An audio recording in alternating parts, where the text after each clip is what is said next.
Salut à tous, vous écoutez Qu'est-ce que c'est radiophonique, le podcast qui fait comme à la radio mais en mieux et surtout en intro. Aujourd'hui on est avec Yawen Tonin, dont le personnage s'appellera aussi Yawen Tonin, par faute d'imagination, et qui jouera dans une émission qu'on appelle Ni oui ni non, qui est une émission littéraire où le but c'est de dire ni oui ni non, et qui jouera un écrivain qui n'est absolument pas lui, je le précise, parce qu'il porte des propos qui sont parfois étonnants.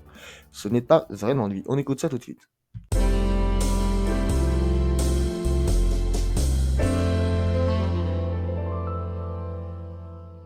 Bonsoir à tous et bienvenue dans Ni oui ni non, l'émission littéraire qui ne dit ni oui ni non. Aujourd'hui nous sommes avec un écrivain poète, auteur de 4 sous sur mon nombril et de 4 oiseaux sur mon chien, 2 romans liés d'un diptyque, Yawen Tonin. Yawen Tonin a un nom, et c'est bien la seule fois où je dirais non dans cette émission, puisque l'émission consiste à ne dire ni oui ni non.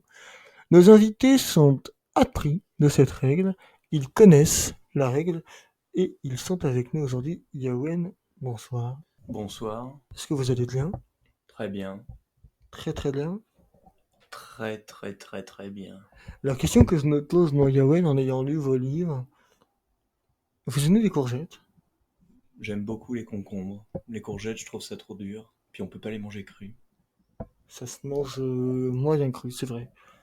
Euh, dans votre nom, Katsu dans mon nombril, vous dressez le portrait d'une société euphorique, complètement euthanasienne, presque clochardesque. Qu'est-ce qu'aujourd'hui vous pensez de ce roman? Je pense que je peux pas penser sur ce que j'ai écrit, mais je dirais que si je devais y penser de façon totalement extérieure et désaxée de moi-même, Ouais, je dirais que c'est un roman qui parle surtout des choses du ventre, ouais, le ventre. des choses du ventre, de la force qu'a le faire de pénétrer parfois les boyaux et de les faire ressortir dans une défection absolument poétique. Et comment vous exprimeriez la négativité en un seul mot? C'est pas bon, C'est pas un seul mot, ça. c'est vrai. Mais si on dit bonbon, Vous n'avez pas le droit de dire ni oui ni non, et pourtant, est-ce que vous pourriez dire non? con, Est-ce que vous pourriez dire oui? chon, Vous ne pouvez pas dire ce mot.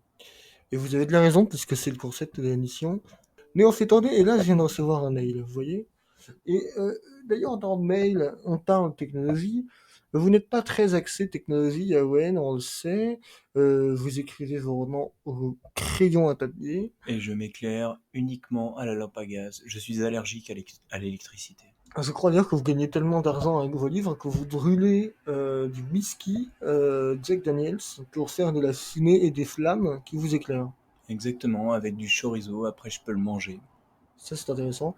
Vous aimez la grande cuisine, la grande littérature, le grand vin, les grandes choses. Qu'en est-il des petites choses chez vous? Il n'y a pas de petites choses. Toutes les petites choses sont petites et en même temps très grandes. Parce que dans petite, il y a peu et tite. Et Titus c'était un grand homme. Titus c'était un empereur.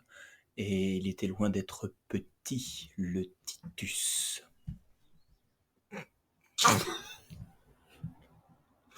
C'est vrai. C'est vrai, Yoann, on sait de vos romans l'impassible froideur, on sait moins la chaleur externe de vos intérieurs jours et de vos calfeutrements intergalactiques dans vos susurrages et dans vos cucurbitacées.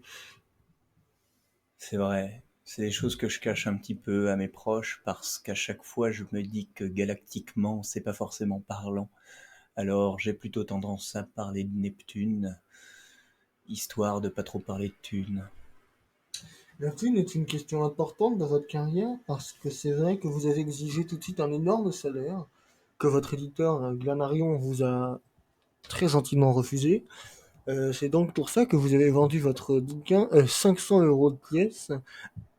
Euh, Quid de cet argent?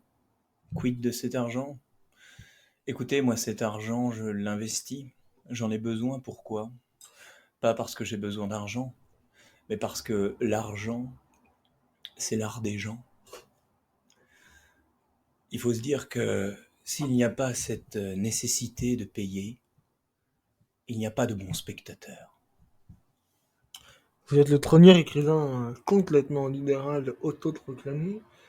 Vous avez écrit notamment le manifeste de la République en marche, le nouveau manifeste de la République en marche, qui est un manifeste évidemment très beau, mais très dur aussi par moments, notamment la scène où Emmanuel Macron viole un vigile de supermarché, alors même que Brigitte filme et se doite sur les images.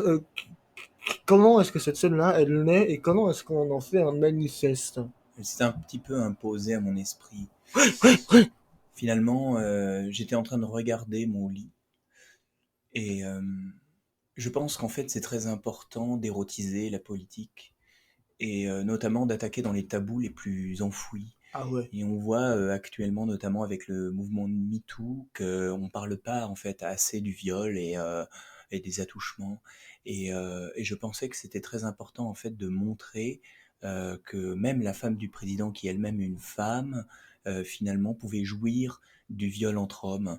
Et je voulais un petit peu C'est ignoble. montrer que les politiques pouvaient être érotisés aussi de cette façon. Et je pense que Macron, au fond de lui-même aussi, a ça. On sent cette puissance érotique et dramatique dans le fond de son ventre Attendez, vous, quand on vous, le vous regarde bandez là, vous bandez. fonctionner. Vous avez une érection. Cette érection, est-ce qu'elle est littéraire, charnelle, sensuelle, politique, extrêmement démagogique ou plutôt calculatrice? Sur la question de l'érection, je dirais que c'est une question... c'est très éthéré en fait. L'érection ne peut être que spirituelle au fond, hein, parce que il n'y a pas d'amour s'il n'y a pas un imaginaire sexuel. Non mais c'est clair, attendez.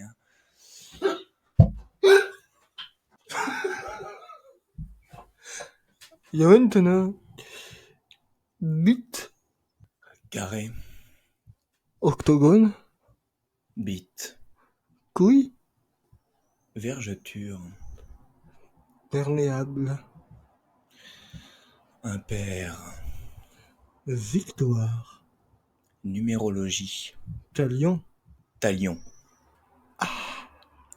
loi, chevelure, garniture,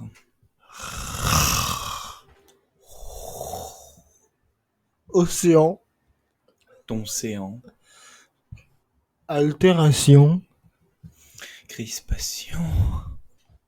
C'était un extrait de votre poème. Hein. Je le prononce bien?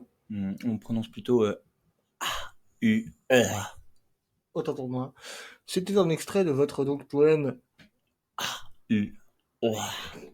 chef-d'œuvre moderne s'il en est.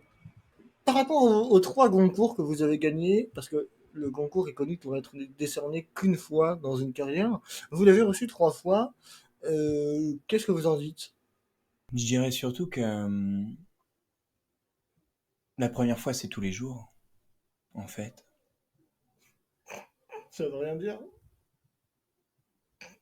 Le lendemain est toujours un nouveau jour, je veux dire. Ça veut rien dire non plus. Et un concours, c'est toujours un premier concours. Ça veut rien dire, mais c'est très bien écrit. C'est toute la carrière de Yoann Penin. Merci d'avoir été avec nous, Yoann. Je vous encule. Avec joie. Merci beaucoup. C'était évidemment ni oui ni non. Et je sais pas si on a dit oui ou non. Honnêtement, j'ai perdu le fil. Merci, en tout cas, de nous avoir écoutés. Merci d'avoir été avec nous, Yoann. Merci à vous d'avoir été avec nous. Et tout de suite, je vous laisse avec Géraldine Nazo qui vous fait gagner le dictionnaire Larousse. À très vite.